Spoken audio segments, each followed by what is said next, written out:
Ladies, gentlemen, and faculty members, thank you very much for attending this meeting. Today I will talk about Saint-Jean photochemicals. Which one is it? Oh, this one. Okay. And I think it's good that I'm talking last in this, not last, but last in this session, because we have talked a lot about the silicon photovoltaics, and then we have brushed on the DSSC, which are the solar sensitized cells, and then we have heard from Nicolas about the SIGs and cadmium teller products. And today what I would like to talk to you are about new technologies that are using organic photovoltaics. Before I move any further, just want to tell you, because a lot of people are asking me, organic photovoltaics are not eatable. There's a little thing in translation here. Organic food is one thing, organic chemistry is something different. So, and it's not a bio photovoltaic thing. The other thing that I want to address is also this morning, one of the gentlemen mentioned that he was talking about blinds. If you have blinds, a company making blinds, that you should not necessarily look at your competitors making blinds, but also new markets. That's what I think that we should look at with this presentation. Anybody who's going to tell you that cadmium teller, DSSC, or OPV are going to surpass silicon PV in the near market, well, tell me what they smoke, because I don't think it's going to happen in the near term for sure. However, that being said, I am sure that there are some applications that can be used and developed for these new technologies that the silicon PV cannot use or are not suitable. So without any more details on this, I'm going to introduce our company. It will look like a sales pitch a bit, but it's not. I just want to make sure that people in Canada know that we exist in a certain way. Most people don't know that we have great companies in Canada making things that are not done anywhere else in the world. We are one of them. So Saint-Jean Photochemicals is 20 years now in operation. We are owned by a larger company called PCAS for Produits Chimiques Auxiliaires de Synthèse. They're located in France. Our plant is fully, like a commercial plant, and we are ISO and we have all the certification to produce massive amount of material. Our expertise has been developed over the last 20 years, and I'm not going to read the slides. I know that we all went to school and you can read them, so I'm just going to tell you the story. Saint-Jean Photochemicals started 20 years ago in producing material for the microelectronic industry. At that time, the microelectronic industry was in need of pure material. At that 20 years ago, pure material were low ppb in metals. Over the years, to be able to achieve high quality product, the level of metals have been decreasing. Now we produce in Montreal material polymers in less than 10 ppb of metal content in them. We have developed the expertise to purify these material. So the type of chemistry is very, in a way, basic. Like for the type of like microelectronics, that was like the organic chemistry that was used like 10 years ago, but are still used in the bottom layers of the microelectronic chips. So there's the acrylates, the polyacrylates, and all that type of chemistry. That being said, all the expertise that we have developed over these years is now transferable to the new markets. So we have looked into the printed electronics, which include organic photovoltaics, OLED, printed transistors, printed sensors, all that type of material. So that's why here you see that we're talking about conductive polymers. So the market that we are covering are really narrow. They're a really niche market.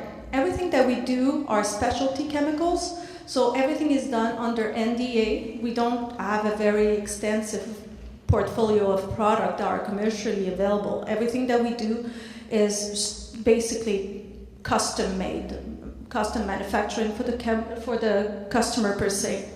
So we have product going into the microelectronic, and what I like to use as a sentence is, if you know the say of Intel, you know, like the Intel inside, where inside, Intel inside. That's where our materials are. For the printed electronics, as I've mentioned, we're developing processes. We do not develop new molecules. This is done often in collaboration with universities or other companies or some of our customers that want specific product. What we develop for them is a way to scale up their material from gram to tons, basically. In the imaging market, the imaging market is the printed, basically that's the different dyes that we manufacture for. It can be for the printing market, like for newspapers. Some of our inks go in the, let's say, New York Times newspapers, but also some of the dyes that we make go for companies that make inks for the automobile industry. So basically everything that is on your dashboard that's printed is done with some inks that we, like the dyes that we're manufacturing, or also in the back windows where you have like your defrost lines. These are also printed dyes. So we make also that kind of dyes. We're not a formulator of dyes, so we just make the dyes and they do the formulation themselves. So in the imaging, in the microelectronic, basically what we do is called the BARCs. It's the bottom arc bottom anti-reflecting coating. So basically when you make a chip, your laser is going to beam down and etch the pattern. And if you don't have that anti-reflecting coating, what happens is that you're going to have all the lines like that you see are the laser beam that are going back and basically etching not properly. So if you have the bottom part, the laser beam comes in, absorbs the light, and basically it gives a very nice cut. Because if it hits the metal, that's when it's the problem. So that's why today, when you think that my BlackBerry has almost the same, or an iPad, has the same function as more functions than my computer, my 486 that I was happy to have in 1994, you can imagine that the level of metals that are contained in these materials have to be very, very small, because if your laser beam hits one particle of metal, it will diffract the light and you're going to have bad etching. I'm going to skip the chemistry. This is only to show you the reality. This morning we have talked about products that are a finished product. Basically, you take your photovoltaics and your concern is how you're going to install them. They're already marketable and it's something that has been worked on for many years. But there's people who have worked on these subjects before. It didn't come like this. So for the organic photovoltaic, basically, or any project that we have, this is the sequence that goes through. There's a period that you go into R&D, and then there's another period where you do the scale up, and finally you have a project that can be scalable. And this is only for the material. This is only for the active ingredient. After that, you have to do the formulation, you have to find the printing, or you're going to do vapor deposit. You have to decide on the technology that you're going to use to apply your dyes, and then you have to do the encapsulation and the packaging and all the wiring for connecting all your cells together. So this is only the first step. We're really, really, really at the bottom of the chain, basically. We're the poor parents. I'm going to skip this also, and I put these slides just so that if there's chemists in the room or companies are interested in this, they're going to give the presentation, so at least it's there. This is the part that is of interest to you.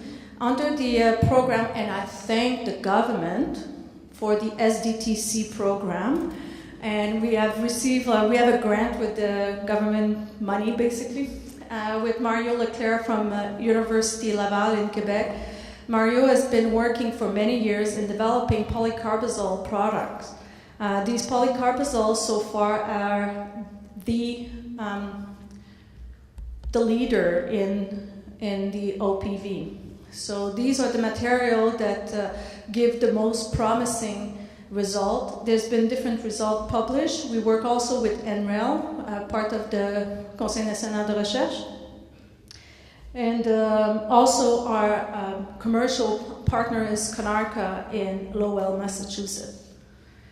Their technology is on printing. So basically what they have done is that they acquired the old Polaroid plant and are just adapting to, it's the same type of printing. Instead of printing paper, you're printing on plastic and you're printing dyes that are conductive inks. So you're going to make solar cells with them. Chemistry. Sales pitch. Okay, so if there's any question further that you want, you can always email me. What I want really you to remember is that in the microelectronics, St. Jean Photochemicals has really, really made a name for itself. We have no competitors in Canada, and we have barely no competitors in the US. We have been able, like the company has only 45 employees, and we have been able to penetrate the Japanese market, so I think that's pretty great for a little Canadian company. So I invite you all to pursue your dreams and push, and don't be afraid to open doors, because if you don't knock, you know, it's only in movies that if you build it, they will come. Thank you very much.